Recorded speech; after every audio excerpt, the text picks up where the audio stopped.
know, we have to respect the fact that you are here in your day job as well. So just let's cover that first as Housing Minister. The Guardian reported that targets for new homes likely to be missed by half of England's local authorities earlier this year, according to a damning assessment of your housing strategy, because the National Audit Office says the planning system in England not working well. You're not building enough houses. What's going wrong? Well, it's worth pointing out that in the last year's numbers in terms of housing, we built more houses than in any one but the last 31 years at 222,000 new homes. But do we need to do more? Absolutely we do. We've set out some of the existing rules on planning to give clarification and certainty, but I know we've got to do much, much more. That's why today I'll be setting out some of the next direction on planning to be able to speed things up. Because you look at some of the numbers, we've got around, last year, around 870,000 new homes could be built through planning permissions, and yet around 417,000 of those haven't really been activated. So it's a question of how we get on with the speed of delivery, plus a number of other things that I'll be talking about later, about the private rental sector, how we can actually look at people's ability to move from one property to the next, an idea of what's known as passporting your deposit. Okay. So that if you've got one deposit, to be able to pass that across. Oh, OK, and all extremely important stuff, but as you will acknowledge, completely eclipsed by the fact that at the moment there is a Tory leadership candidate contest going on. Who are you backing and why? I'm backing Boris Johnson. I worked with Boris when he was Mayor of London. I'm a London MP, and I believe he's the best person to deliver a deal on Brexit. We've had 3 goes in Parliament at trying to get that deal through, which I think was absolutely right for us to advance that. But the reality is that we're not going to succeed on that. Therefore, we do need to look again. And I think Boris has that approach, that personality, that big personality, to actually really take that to Brussels, to Europe, to underline that sense of what we need to do, very much wanting to get a deal, but equally then selling that, being able to take that to Parliament and saying, look, we need to get this through, we need to make this happen and move our country forward. So I think it's the reality of where we now sit and what we now need to do. If you think he can do that, he can go to Europe and he can sell that idea to Europe, why can't he stand in front of Jeremy Hunt and debate this face-to-face? Because it seems like his team are keeping him away from that because of the potential disaster to Boris Johnson, which clearly is Boris Johnson. Well, I think you just look at the number of different events that Boris is doing, with all of the hustings all being televised. There is a head-to-head debate that is coming up. And so there's plenty of discussion, plenty of debate that's going on out there with all of the interviews that are taking place. You back him. You can see his potential. You see what he's got. And you've got the guts to come on and do a live interview. Wouldn't you like to see him do more? Well.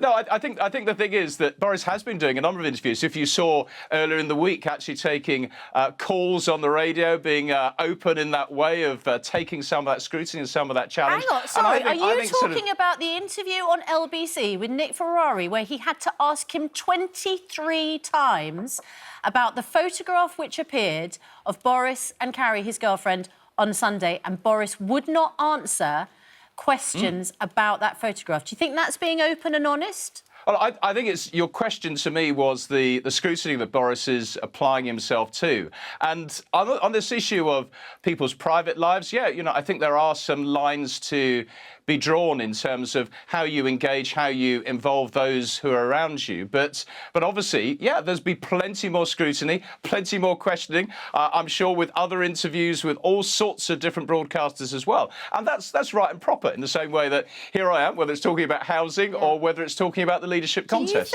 Do you think that the private life of a Prime Minister is off limits? I think the private life of a Prime Minister, if you actually look at the individual themselves, yeah, of course, the scrutiny that would be attached to all of us. I think there's this issue, though, in terms of what that means to the loved ones around you, the extent to which they are drawn in, they are engaged, and equally that, you know, I don't think it is right that you sort of should be somehow obliged to give a running commentary on your relationships or things like that. I think there is this distinction where privacy should apply, and there isn't a complete free-for-all in that way. So I think it's that question of balance around James this. Brokenshire, doesn't it also speak to the sort of man you are, about your character and about you know, whether photographs of you which are put out in order to present an image of happiness and togetherness actually might have been taken before the row that everyone is concerned about and wants to have answers about. Doesn't all of that isn't that about trust and character and reliability? And you yourself have said the reason you think Boris can get a deal past the EU is because of his personality. You didn't say he had an amazing policy. You didn't say he's got a tweak to the deal, which means it's going to get through. You said it's about the force of Boris's personality. And if he doesn't answer questions about his personality, his character and his trust, then isn't he letting us down? To be fair, Susanna, I think it's both. I think it is the delivery of policy and indeed the leadership that you show, which it comes to that sense of your drive, your personality in that sense of leadership. But I think there is this issue where somehow you've got to sort of look at every single aspect of your loved ones around you. And I think that's the distinction I suppose I draw to make. That, of course, the scrutiny that inevitably is attached to anybody running for the top job, what they've done, who they are, what their background is. It's that issue of the involvement of your kids, your partner. You know, I think it's that sort of aspect where, you know, people may like to know, but whether that's right, I think you do have those things that are off limits, and therefore that distinction that I would draw in relation to this issue. OK, lots of politicians coming out in support of either Jeremy Hunt or Boris Johnson. You've come out in support of Boris Johnson. It seems that we're building to the moment when one of them will be elected as the leader, and when that does happen, there will be a reshuffle. Andrew Piers was on this morning, and this was his comments when we said about you when we said that you were coming on later. This is what he said.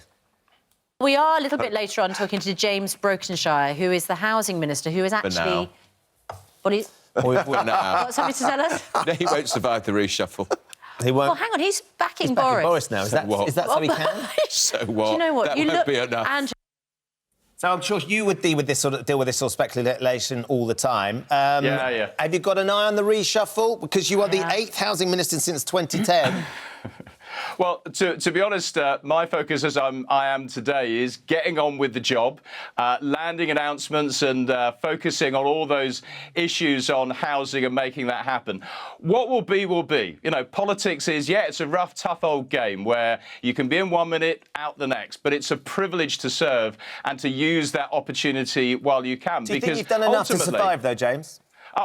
That will be for whomever is the leader, and you serve at the pleasure of who the Prime Minister is for the time being. And so, you know, I think politics is about that sense of public service, what you can do to make a difference for your constituents, what you can do to make a difference for the country. And, you know, it's a privilege to do what I do. I don't take any of that for granted, but I think I've still got more to give, hence the reason why I'm saying some of the things that I am today about the housing market and equally shaping a positive future for our country, which profoundly I believe we have. OK.